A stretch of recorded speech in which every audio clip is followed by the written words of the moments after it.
Guys, what is happening to the Court of Thorn and Roses TV series? So if you've been following anything on BookTok, then you'll know that Hulu started making plans to develop a TV series of Sarah J Maas's fairy fantasy series, but the development has been taking ages, and I think I've just read that it's now been cancelled.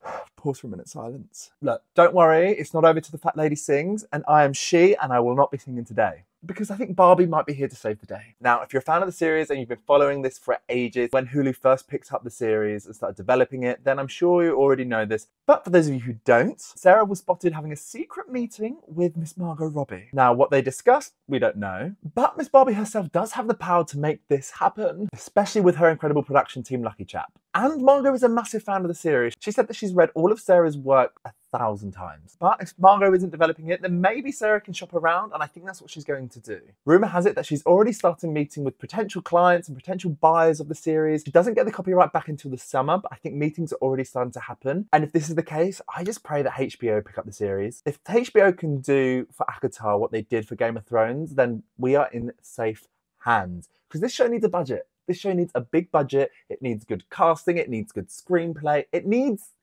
everything, okay? It needs all of the production level that Game of Thrones had, without the writers half-arsing it at the end. So if HBO would like to pull their fingers out, I would be much obliged. But until something is confirmed, we're just gonna have to go back to daydreaming about our fan casts, which I'm kind of obsessed with some of them. Now, my favourite for Resand are currently Richard Dice, Thomas Docherty, Matt Bomer, maybe Jonathan Bailey, even Jacob Elordi, I think could somehow make it work. I'm also gonna add in there the guy who's currently playing the new Superman, David Corenswet. I think he could bring something special to the role. It's just my opinion. Now, some of my favourites for Tamlin so far include Sam Pettifer, Jamie Dornan, Chris Hemsworth, maybe even like a Leo Woodall or an Alexander Skarsgård. But I actually think Joe Alwyn would play a good Tamlin. I don't know, he's got that kind of period look that I think would be needed for this series. But what are your thoughts? Let me know your fan casting in the comments.